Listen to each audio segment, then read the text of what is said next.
Welcome into a brand new episode of the Whole Story Podcast. I'm Alex Feuz, and we have a very special guest today, Pedro Grifol, the new manager of the Chicago White Sox, just announced about 2 months ago now. Pedro, thanks so much for taking the time to join the podcast today. What has the last few months been like for you to finally reach your dream to becoming a major league manager? Well, at first it was exciting, and now it's obviously a lot of work. It's a new organization, so there's a lot of people to learn, a lot of people to meet, um, and it's just been a lot of work. It's fun work for me. I've been waiting for this for a long time, and I was able to put a pretty good staff together, and we've just been communicating on a daily basis on how we're going to approach spring training. It's been fun. Now, obviously, you also interviewed for other manager opening positions all at the same time. How stressful was that? I wouldn't say stressful. I would just say a little bit exhausting, just because you're flying around the country. But it was fun. It was fun to go to these interviews, meet new people, just to see how different organizations do it. For me, it was just a fun time. I mean, you work and work and work throughout the years to put yourself in a position to interview for these jobs. And once you get that, there was no complaining on my end. I was having a lot of fun going through the process. What happens if someone told you when you were playing at the AAA level that you would become a major league manager? What would you say to that person? um I would ask them why they felt that, and then I would probably say that's an interesting feeling, because that's how I'm feeling as well. I mean, I had this vision in my mind in 1994 when I was in Double A. I think I've said the story before where I had an injury to my shoulder. Didn't know, the doctor here in Miami told me I needed rotator cuff reconstruction. The doctor in Minnesota said that no, you just need 8 weeks for a decompression. I went with the decompression. I was able to get back on the field, but I didn't know how I was going to recover, just because I had two different opinions, and they were at odd ends of the spectrum. So at that time you start thinking about what you're going to do after your playing days, and this was something that I've always loved. I've always envisioned. Never took it for granted that I was going to get it, because these are so hard to get. There's only 30 in the world. Um, so it's just something that I've had in my mind for a long time. So excuse me, I would ask that person, what makes you think that? When you were playing, what made a great manager? Just communication. The X's and O's. I've seen so many people over my baseball career be so good at the X's and O's, and the communication not be there, and then the communication be there, and then not be so good at the X's and O's. And you always wanted to play for the guy that really communicated well, that you felt like he was on your side, he wanted the best for you. And you never really worried too much about the X's and O's if you had that type of person at the helm. So for me, caring, serving, and communicating is paramount. Now, I spoke to a couple of players that played under you in Kansas City, and they always told me that you know the rules better than anyone they've ever met. When did your love for just the passion of the rules of baseball become an interest to you? They've always been an interest to me. I mean, it's the game is part of what we do. I just always been intrigued by knowing something that maybe a lot of people wouldn't know. And But I would say if there was one particular moment, it happened in 2002 or three. No, it had to have been in 2003 or four in in the Northwest League, where we were in Vancouver, and there was an overthrow, and they gave us two bases, and our runner was at first base, and our runner decided to cross the infield to get to third, because they awarded him third base when the ball was dead. So he crosses the infield and gets to third base. And after the inning, a couple innings later, I think one of the umpires that I was friends with came over and said, "Hey, Pedro, you know that your player just went from first to third. If they would have appealed at second base, he would have been out." And I'm like, "Really?" And he goes, "Yeah, it doesn't matter if we award you two bases, you still have to go touch second base and then go over to third base." And I was managing at the time. And at that time, I was like, you know what?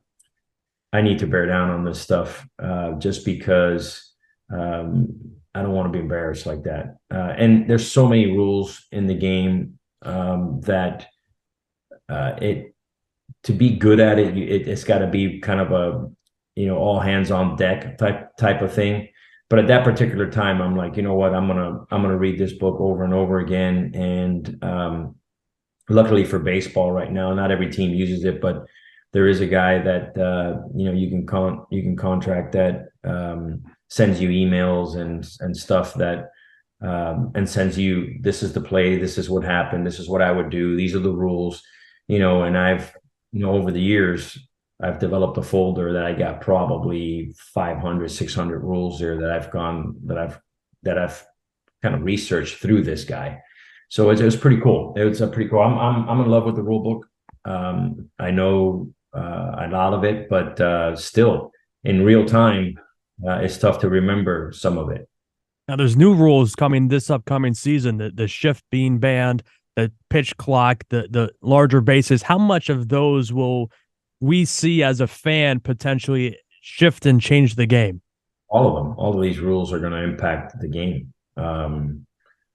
You tell me which one you want to talk about, and we'll talk about it. But all these rules are going to impact the game at whether it's offensively or defensively. What about the shift? What are your thoughts? How will that impact the hitters and then also the pitchers? Oh, there's no doubt. I mean, the shift, it's not only going to impact hitters and pitchers, it's going to impact the defense too. And you're going to see great plays. You're going to see the athlete in the middle of the field again. You're going to see it change the scouting world just because the amount of range you got to cover in the middle is going to go back to where it was, back in the day. So you might get that special shortstop that's a defensive guy with below average bat now be a big time asset to a ball club. So it'll and on the hitting side is those left-handed hitters that shoot that hole, man. I mean that's coming back now. Last couple of years we had Santana in Kansas City, and he peppered that right, that 3-4 hole, and there was always somebody standing right there on the grass. So it'll affect on the offense. It'll affect a little bit on the offensive side, but I think that it'll impact most on how we scout the game and who plays in the middle of the field. Now, before you got into coaching, after your playing days, you were kind of on the scouting side. Did you enjoy that? Obviously, I know you talked that you really want to get back to coaching, but what was that like for you as going from playing to being a scout? My love for catching for scouting lasted probably 5 months. It was the honeymoon period. Like, I'm doing something new. It's baseball. I'm watching, young athletes try to pursue the ultimate dream, which is to play in the big leagues, and the competitiveness of you going out there and trying to, identify a player, present the player, and then finally be able to draft the player and then sign the player was something that I, really enjoyed. And then the first draft came, and I had a draft list of about probably 45, 50 players, and I end up getting one. So you go through your whole season, you're grinding in your car, you're going from place to place, and you're going into homes, and you're doing all this work, and it just so happens that the draft falls in a place where you only get a chance to sign one guy or two. Just didn't really like that too much. There was a lot of work to be done for maybe one guy, and that guy might be a guy that's deeper in your list and not in the top 10. And that, combined with the fact that I love the field, so much. That honeymoon period didn't last too long. But I'll tell you this, I'm grateful that I did it. This game is about evaluation, being able to evaluate. And those 6 drafts that I had, plus the international scouting that I did, and the pro scouting, the minor league scouting, and the advanced scouting that I was able to experience, serves a great deal in doing what I'm doing right now and what I've done. Now, you mentioned when you made your press conference speech, you mentioned a bunch of names that helped you and helped you get to where you were at today. When you were reading out the names, how much do those relationships mean to you even today? I wouldn't be here without those guys. Some of those guys impacted me in a 10-day period. Some of those guys impacted me in a 10-year period. But every single one of those guys were impactful in not only my career, but in my family's, venture to this position. So, and I didn't mention a few more that are more than deserving to have been mentioned. Terry Ryan is one that I saw him in the winter meetings, and right away I was like, I can't believe that he wasn't at the top of that list.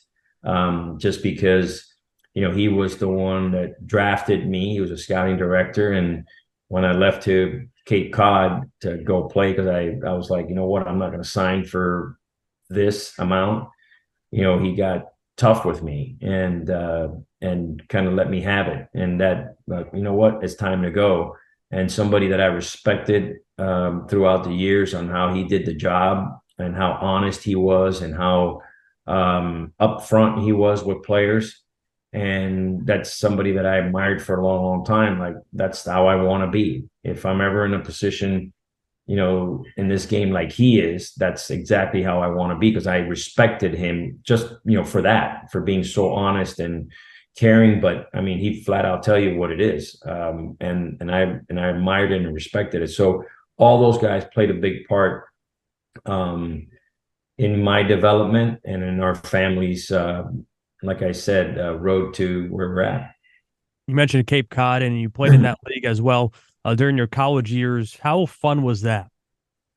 That was great. I played there my sophomore year, so summer of my sophomore year, and it was so much fun that I went back after I got drafted. So we went to the College World Series, came home, had my first meeting with the Twins to see if I was going to sign.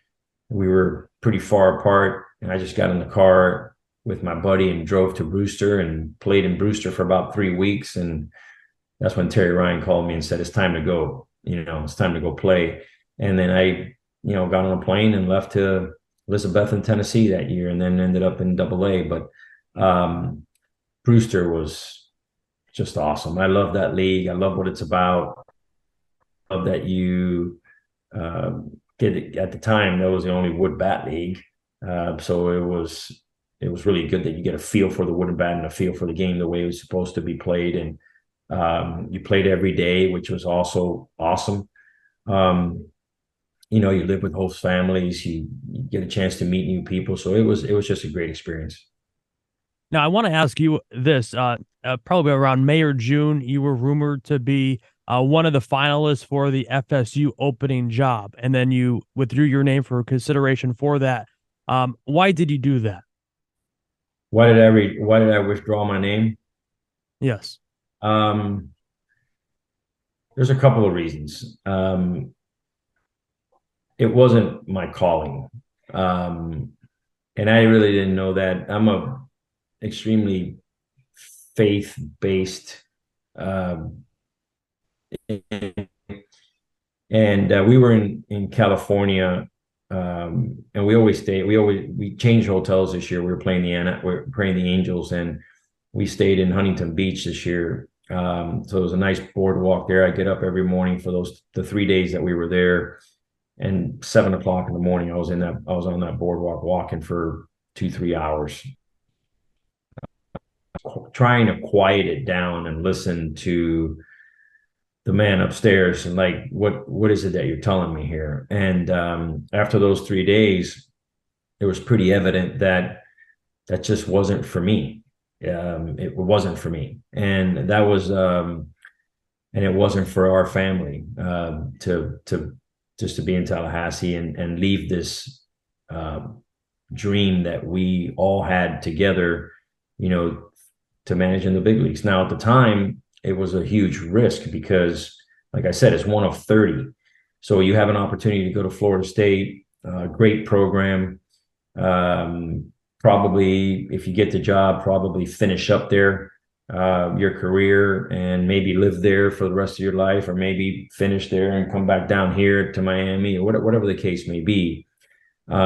Great athletic director, Mike Alford. He was spectacular, awesome. They're going to do great things there. But it just wasn't for me. There was too much work, too much sacrifice as a family to be able to take that opportunity. And the second thing, which, believe it or not, played a factor, is the competition that I had there. Right, Link Jarrett paid his dues on that end of the game. I had paid mine on this end of the game, and I wanted to see him as well go back to his home with his family and take that program where it needs to be. And that's exactly what happened. Link went back there. He's doing great things there, and I was grateful and lucky enough to get this opportunity here. And we both are where the good Lord wants us to be. That's amazing. What a great story. Yeah. And that truly happened like that. It was those 3 days in Huntington Beach on that boardwalk that kind of made that happen. And we normally don't stay there. I've been, going to Anaheim for 10 years, and we stayed at Costa Mesa Hotel or that resort over there. And, it was the gym. You go to the gym. Here, you're able to kind of get on that boardwalk and walk for miles and miles. And it would be 2.5, 3 hour walk. And at the end of those 3 days, I'm like, this is not where I'm going to go. And we'll switch gears, talk the offseason. There is a player rumored to potentially join the White Sox. It's a player that you know pretty well in Kansas City, Andrew Benintendi. What was your relationship like with Andrew Benintendi during your time in Kansas City together? Well, Andrew's a great player, great person. Our relationship was really good. He's quiet, but he's a gamer, and he's a winner, and he is all in at all times for the vision of the organization. That's to win the championship. There's nothing on the field really that I don't think he can't do and do well. Obviously the power this year. He had 4 or 5 home runs, but I'm certain if he goes to a ballpark where it's more home run friendly, he would hit his share of homers. He's a Gold Glove defender. He runs the bases extremely well. He can certainly control an at bat, run a high on base average, and just play the game the way it's supposed to be. I'm just excited to. For the White Sox to be in the mix, to be able to acquire him. He would definitely bolster our lineup and be somebody that would help us fight for what we all want to fight for, which is to play in October. Also, this offseason, you announced your coaching staff who will be under you. What can you give a good insight to the White Sox fans, what they can expect from this staff? Creativity, experience, lots of wisdom. They've been there and done that before. Versatility. These guys are just not specialty guys. These guys are baseball people. And I think I mentioned this in the press conference. I know I mentioned this in the press conference. If I'm the smartest guy in the room, something's wrong. And these guys are a hell of a lot smarter than I am. And these guys are prepared, and they're winners. Eddie Rodriguez won a world championship as a first base coach in Arizona. Jose Castro won a world championship in Atlanta. Charlie Montoyo has been a part of a lot of playoff teams. Just recently coming from Toronto where they were always in the mix. Mike Tozar comes from the Dodgers organization where, we all know the success they've had. And then Ethan Katz comes from, San Francisco. They've had a lot of success over there. And Debo, Chris Johnson, and Kurt Hassler have certainly been a part of this organization here where, they've also had success. In 2021, they won a division. So there's a lot of experience. There's a lot of winning in their resume. I'm excited to get to work with them. So Pedro, this is my favorite part of any interview I do. It's a fast 5 quick round. It's 5 quick questions, and you have as much time to answer them. Are you ready? I'm ready. I'm going to start with the first one because people found the last time I interviewed you, and you picked up some heat when you mentioned Fleetwood Mac as one of your favorite bands. So I want to dig deeper into that. Why do you love Fleetwood Mac so much? Who have you been talking to come up with this question? I love music. I don't know artists. Okay. I don't follow music like that. I do like Fleetwood Mac. I like some of their songs. I couldn't tell you which one they are. I can name them. I like Pink Floyd. I like Latin music. I like merengue. I like salsa. I like all types of music. But if you were to tell me right now, pick a song and you have a walk-up song, I would say, well, first of all, I'm not going to have a walk-up song, and I wouldn't be able to give you a name of a song. I just like music when it comes up on the radio or whatever the girls put on my phone. So I can't answer that question. I don't know. Is there a go-to karaoke song? I don't do karaoke. I leave that for a good buddy of mine named Gene Watson. He's the karaoke king. Second question. What is your favorite snack? Ooh. Depends where I'm at. If I'm in Miami, I'll go over to Pinecrest Bakery and grab a tequeño, which is kind of a cheese stick, but with a little more flavor in it. And if I'm in season, I'll probably go and just have me a protein bar or something like that. It just depends what time of the year and where I'm at. Nicest hotel you've ever been to? The big leagues is full of nice hotels. But probably Sandals in Bahamas, maybe, but that was a long, long time ago. Other than that, it's probably, the Ritz-Carlton and the hotel in Texas where we stay. I'm not sure what the name of that hotel is, but I think it's a Four Seasons in Texas. But the big leagues is just full of great hotels. We're lucky. We should be really grateful. What's your favorite sports movie of all time? Bull Durham, long time ago. Watched it a long time ago, and I just love it. And then the last one for the Fast Five: who is one person you haven't been able to meet yet in baseball that you would love to have dinner with? That I haven't met yet. Yeah.